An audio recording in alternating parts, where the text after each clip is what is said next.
Merci beaucoup d'être venu. Nous sommes en plein milieu de la plus grande crise économique depuis la Grande Dépression. Nous avons le plus grand déficit dans toute notre histoire à l'extérieur de la Deuxième Guerre mondiale, le plus grand déficit dans le G20, le groupe des 20 pays les plus industrialisés. Nous avons le plus haut niveau de chômage au G7, à part de l'économie socialiste d'Italie. Il y a des millions de Canadiens ayant aucune idée comment ils paieront leurs factures dans quelques mois, sans emploi, sans salaire. On penserait qu'un gouvernement serait concentré sur une telle crise économique. Mais que fait ce gouvernement?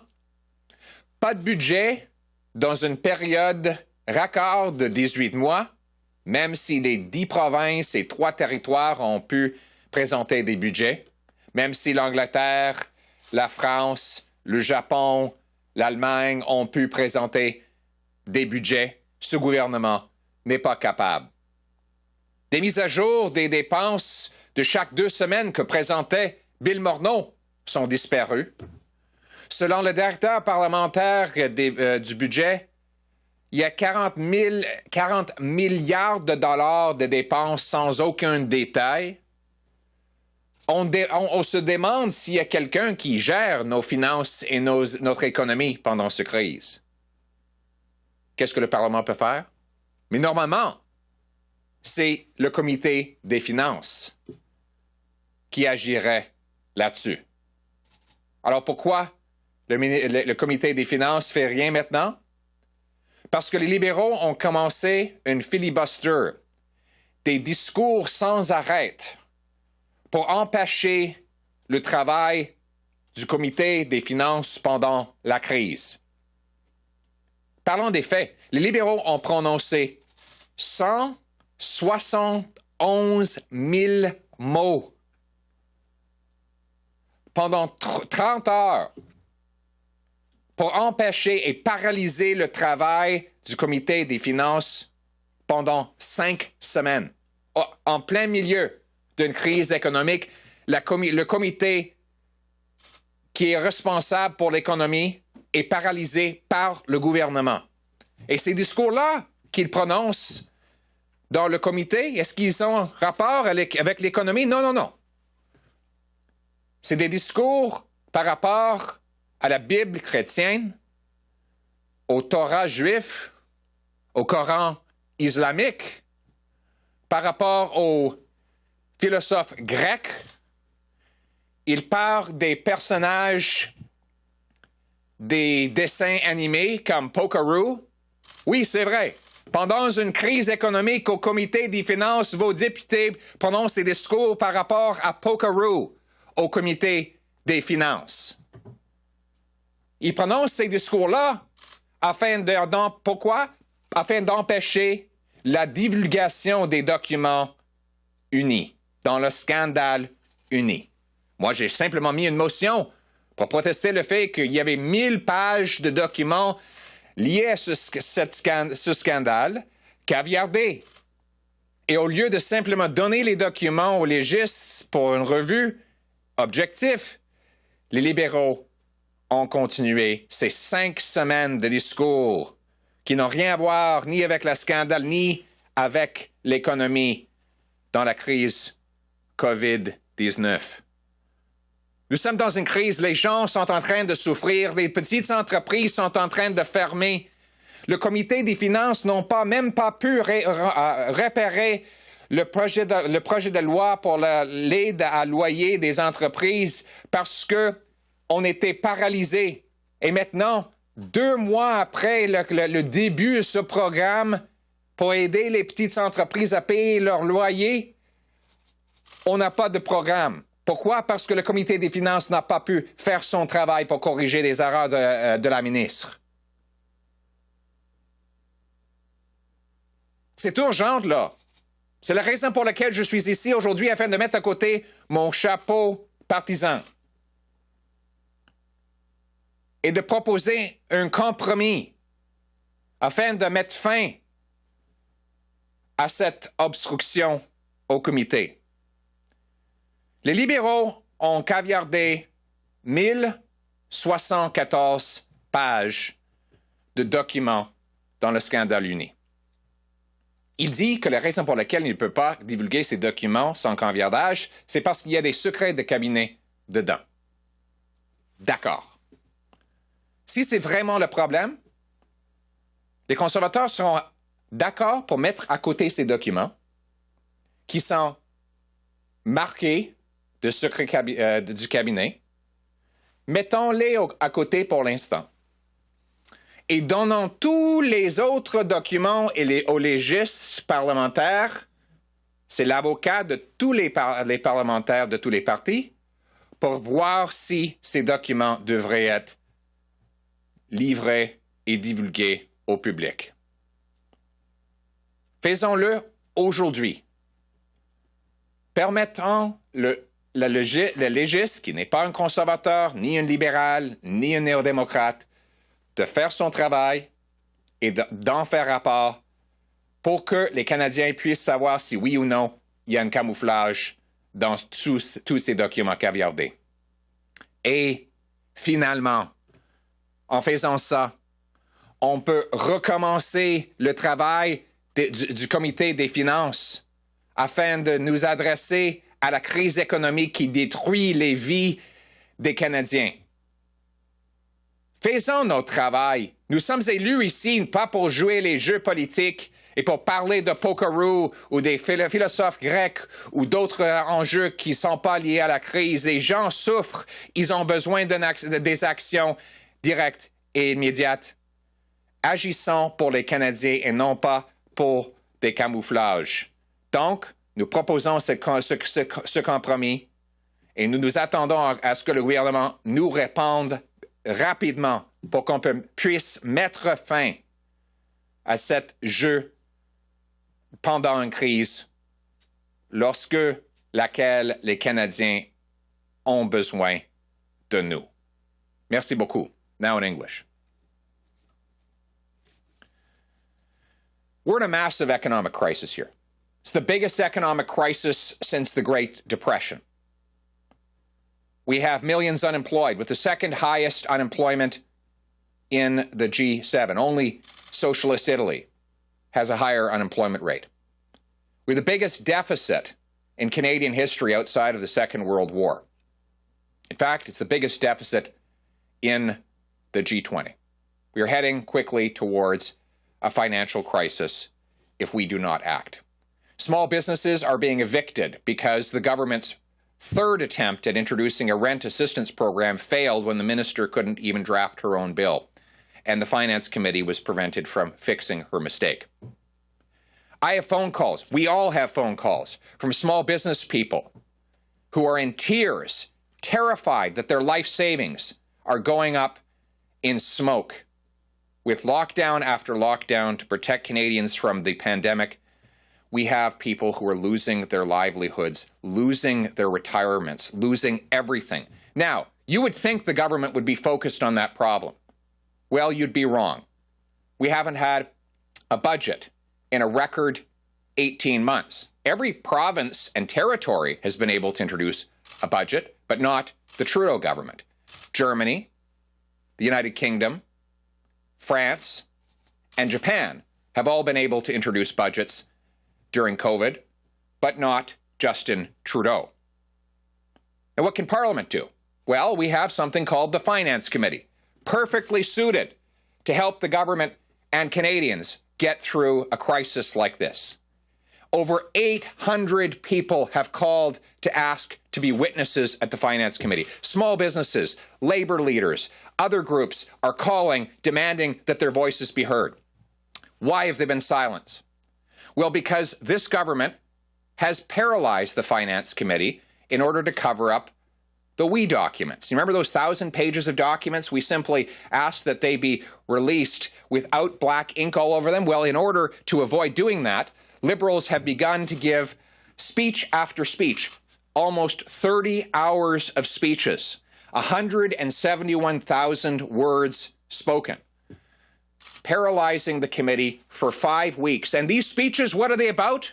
Are they about the people who are suffering because their businesses are closed or their jobs have been shut down? No, they're speeches about the Christian Bible, the Jewish Torah, the ancient Islamic texts, the Quran. They've given speeches about Greek philosophers. They even gave a speech about the cartoon character Pokeroo. Imagine you're a small business owner. You turn on television to find out what the Finance Committee is doing to save your business, and you see a Liberal MP giving an extensive speech about the cartoon character Pokeroo in order to run down the clock so that no one can find out what's behind the black ink on those wee documents. That's the priority of this government. Well, it's time we put aside politics. I'm here to take my partisan hat off and offer a compromise to get the committee back to work. The government claims that many of these documents are blacked out because there are cabinet secrets in them. And indeed, 46% of the blackouts are ostensibly justified on the grounds that they are cabinet confidential. The other 54% are blacked out for other reasons. So here's the deal. Why don't we take all of those documents the government has said are cabinet confidential, and let's just put them aside. Let's put them aside for now. And give the other 54% of the documents to the parliamentary law clerk, the nonpartisan lawyer of the House of Commons who represents all 338 MPs. He is not a Liberal, a Conservative, a New Democrat, a Blockist.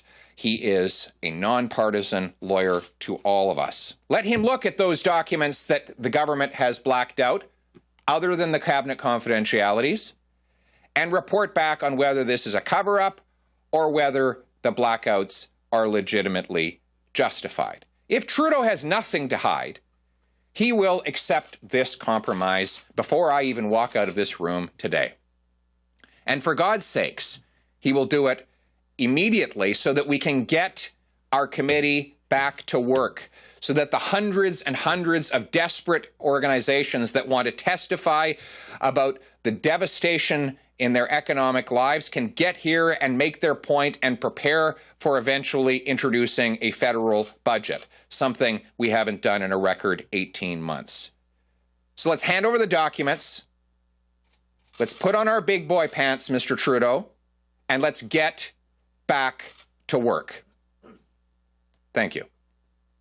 Today we have time for 6 questions total, 3 on the phone and 3 in the room. A reminder, that's 1 question, 1 follow-up per reporter. Nous allons maintenant passer aux questions. Nous avons le temps pour 6 questions totales, 3 au téléphone, 3 dans la salle, une question suivie par journaliste. Operator, do we have a first question on the phone? Thank you. Merci. Please press star 1 at this time if you have a question. S'il vous plaît, appuyez sur étoile 1 maintenant pour poser une question. La première question, the first question is from Christian Noël, Radio-Canada. Please go ahead. Your line is open. Bonjour, M. Poilievre.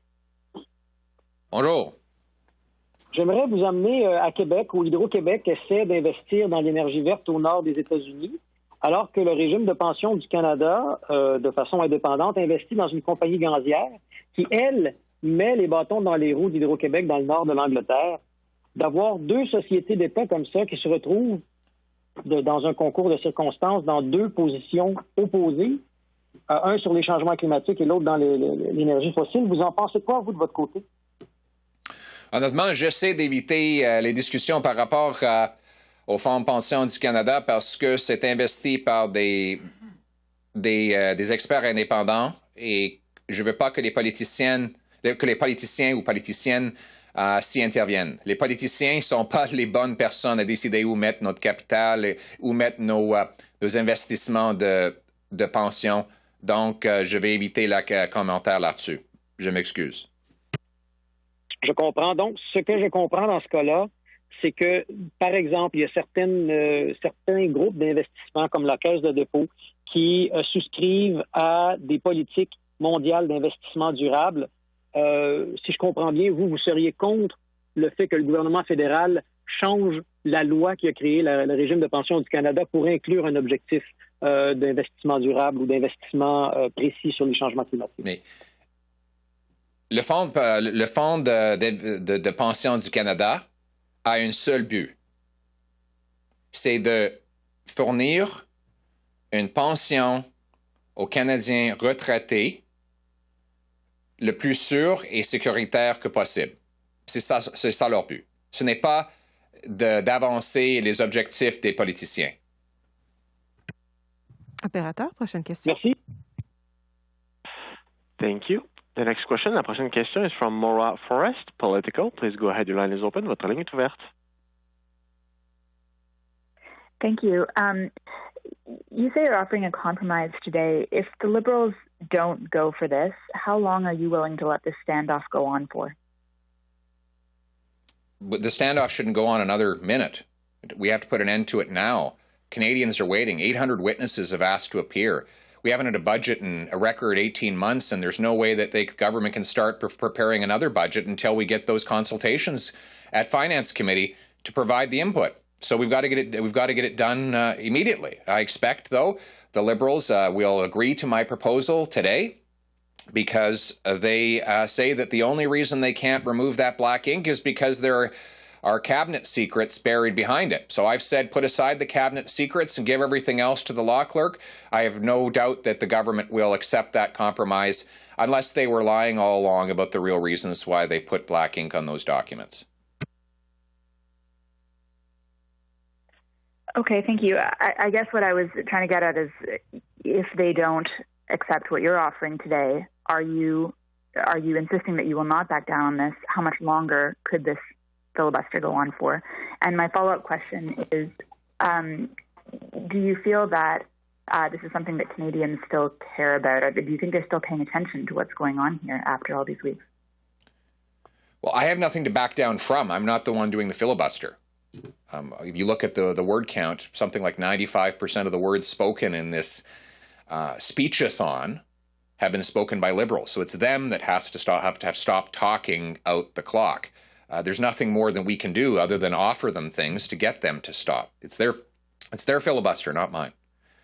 Yes, Canadians care, because we have a $380 billion deficit. That's $10,000 for every man, woman, and child in Canada, or $40,000 for a family of four. I can't find a single family of four anywhere in Canada that has received $40,000 in COVID relief benefits.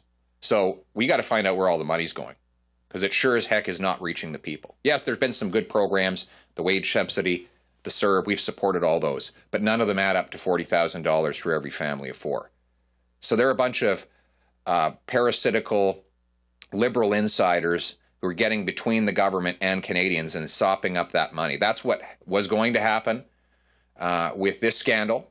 And we've seen countless other scandals since, where Liberal insiders and cronies have got their sticky fingers on the money and it's gone missing. So it's absolutely vital to Canadians that they find out where their money has gone and whether their government has used a health pandemic to enrich its friends at public expense.